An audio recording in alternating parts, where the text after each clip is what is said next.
Dati ko pa yun alam. Nakikisabay lang ako sa'yo. Kailan mo nalaman na ako si Lily? Naalala mo nung papunta tayo ng Baguio, tas nagpagas tayo? Oh, meron dun? Sinundan kita para i-check kung ako yung kausap mo. Dun lang, tas alam mo na kagad na ako si Lily? Hindi, marami pa. Una pa lang, sabi ko na kamukha mo siya eh. So, matagal mo na pala talagang alam na ako si Lily. Oo, dati pa. Bakit hindi mo kagad ako kinausap? Bakit mo na di mo kagad sinabi? Ano kasi? Natakot ako, syempre. Natakot saan? Baka kasi di mo ako magustuhan. Since kita mo naman kalagayan ko, di ba? Walang narating sa buhay. Nakarating ka nga sa buhay ko eh. Lo, kakakilala pa lang sa akin itong tao na to, bumabanat na kagad. Hoy, ano pinagsasabi mo? Bakit? Nakarating ka dyan. Pero di nga, seryoso yun. Na ano? Kung may kaya lang akong ipagmalaki sa'yo, matagal ko na sana sinabi. Wala naman sa akin kung may narating ka or wala eh. Naantay lang kita bumalik sa akin eh. Paanong bumalik? Diba, may pangako tayo sa isa't isa? Anong pangako? Papakasalan mo ako pag tumanda na tayo. Kailan ko sinabi yun? Nung bata tayo, baliw. Lo, natatanda mo pa pala yun? Bakit ikaw? Nakalimutan mo? Naalala. Ang sabi mo? Oo, naalala ko. Oh, naalala mo naman pala eh. So kailan ba? Anong kailan? Kailan yung kasal natin? Hoy, ano ka ba? Kakakilala mo pa lang sa akin, ganyan na kagad mga sinasabi mo. Bakit? Nikilig ka? Hindi ah, naninibago lang ako sa'yo. Masungit ka sa akin, diba? Masungit lang ako sa babae kapag hindi Lily pangalan niya. Pero alam mo naman na ako si Lily, diba? Pero Phyllis tawag ko sa'yo, di ba? So bakit nga? Anong bakit? Bakit naman di mo kagad sinabi na alam mo na? Wala lang. Na-feel ko lang na parang di ka pa ready. Gusto lang muna kita antayin. Tapos nagawa mo pa akong gawing alipin. Ayos ka ah. Pag nagbago ako bigla, di nalaman mo na alam ko na. Nagselos ka din kay Astrid, no? Ba't ako magsiselos dun? Alam ko naman mas lamang ako dun. Bakit sinusundan mo kami lagi? Ba't naman kita papayagan may kasamang ibang lalaki? Shala, protective ka agad. Dapat lang. Protective talaga ako sa future asawa ko. Lo, ba't puro ka asawa? Sinagot na ba kita? Ano nga ba sabi mo ulit kanina? Yung ano, Yung gusto mo rin ako? isabi mo gusto mo ako. So nag-reciprocate lang ako. Meaning ba nun, di mo pala ako gusto? May sinabi ako? Parang napilitan ka lang eh. May sinabi ba akong napilitan ako? So ano nga? Gusto mo rin ba ako or napipilitan ka lang i-reciprocate yung sinabi ko? Ano? Ano? Gusto. Gusto nga Lin? Gusto din kita. Ayun naman pala eh. Ito pala yung kilala kong Lily eh. Ewan ko sa'yo. Matutulog na ako. Kita-kits bukas? Saan? Eh di sa school. Saan pa ba? Ay, oo nga pala. Good night. Good night. After niyang mag-goodnight sa akin, pumunta kagad siya sa kwarto niya. Ano ba naman to si Arthur? Wala man lang goodnight kiss. Charot. Nagising ako na maganda yung tulog nun. Alam niyo yon, yung parang natanggalan ako ng tinig sa dibdib.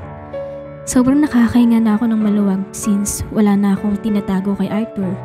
Isa pa, nagbago din siya bigla sa akin. Parang sobrang sweet niya na kumilos. Pagbaba ko ba naman sa kusina, may nakahanda na kagad siyang pagkain sa akin. Oh, good morning. I made breakfast for you. Dami na naman nito. Hindi ko mauubos. Okay lang. Kunin mo lang yung favorite mo para alam ko na next time. Parang bumait kayo kay Ma'am Phyllis, sir ah. Siyempre. Paano ba dapat itato yung pagiging fiancé ko, di ba? Fiancé, sir? As in magiging asawa mo? Yep. Di ko lang alam sa kanya kung kailan eh. Nagka-developan kayo, sir ah. Malawat-pad lang. Kain na po tayo, Yaya. Medyo nahihiya na ako eh. Ay, sorry, Ma'am. Pagpasok namin sa school, nakakabay sa akin si Arthur habang naglalakad kami sa hallway. Gulat na gulat lahat ng classmate namin since alam nilang magkaaway kami netong si Arthur. Except pala kay Astrid. Alam niya kasi na pinili ko si Arthur kesa sa kanya. Kaya nung nakita niya kami pumasok, nakayuko siya. After class namin, sabay kaming kumain ni Arthur sa kantin. Lahat ng tao na nakatitig sa amin. Oh, ba't parang ayaw mo kumain? Ayaw mo ba yung food dito? Pwede naman tayo kumain sa labas. Hindi. Medyo naiilang lang kasi ako. Ang dami kasing nakatingin sa atin. Naninibago lang yung mga yan. Sabi nga ni Astrid, diba? Wala nga daw papatol sa akin dito sa school sa ugali ko. Ikaw, kilala mo naman na ako eh. Sa bahay na lang siguro ako kakain. Gusto mo, sa hagdan na lang tayo kumain? Sure ka? Hindi ba mahirapan ka doon? Ba't naman ako mahihirapan? Laking yaman ka eh. Willing ako sumubok ng mga bagay para sa'yo. Yan yung Arthur na nakilala ko. Yan din yung lagi niyang sinasabi sa akin dati. Willing siya sumubok ng mga bagay-bagay para sa akin. I guess na nagiging iba lang talaga ugali niya sa ibang tao pero pagdating sa akin, sweet at caring siya. Pumunta kami nun sa hagdan at nagkwentuhan na din kami ng mga bagay-bagay. Ano pala nangyari sa'yo? Paanong nangyari sa akin? I mean, bakit bigla ka na lang nawala? Naghiwalay kasi parents ko nung nalaman ni ma'am na kabit pala siya. Pumunta si ma'am kila lola para doon tumira, tas napunta ako kay ma'am. Nung namatay si lola, nawala na din yung bahay namin kaya kung saan na lang kami natutulog. Ganun ba? How about your mom?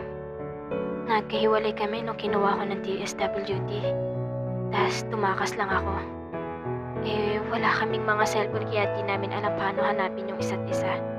I'm really sorry, Feliz, sa nangyari sa'yo. Don't be. That's how life works. Gusto mo ba hanapin natin mom mo? Talaga? Tutulungan mo ko hanapin si ma'am? Sure. Siyempre kailangan ko din makuha basbas niya, di ba? Thank you, Arthur. Maraming salamat talaga. After niya sabihin yun sa akin, iyakap ko siya ng mahigpit. Di ko kasi expected na tutulungan niya ako hanapin si ma'am. Sa sobrang dami nang nangyari sa akin, di ko na lang natiis at umiyak habang kayakap ko si Arthur. Sige na. Don't cry na. Sooner or later, makikita din natin kagad siya. Paano? Mag-hire lang ako ng mga agents para hanapin siya. Don't worry about it. Ako na bahala doon. Grabe talaga nagagawa ng pera, no? Gagamitin ko naman lagi ito para sa nakakabuti. Tara na, diretso na tayo uwi. Ha? May last subject pa tayo Hayaan mo na yun. Sabihin mo, BF mo yung anak na may-ari ng school. Sira ka talaga. Ano, kaya mo ba? Ayain pa naman kita maglaro ng PS5. Yun ba yung parang pindot-pindot? Ang cute mo talaga. Ano, tara na? Wait, may gusto lang muna akong sabihin. Ano yun? Sinasagot na kita. Paanong sinasagot? Sinasagot na kita. As in, Oo, as in. payag ka na pakasalan na kita? Ha? Payag na ako maging GF mo.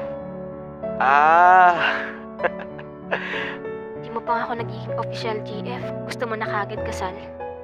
Doon rin naman papunta yun eh. After namin kumain, dumiretso kagad kami sa bahay para maglaro ng video games. Nakaka-enjoy yung experience na makabanding si Arthur. Dati kasi puro laro lang din ginagawa namin. Yung tumbang preso at taya-tayaan. 10 PM na noon at matutulog na kami kaya umakyat na din ako.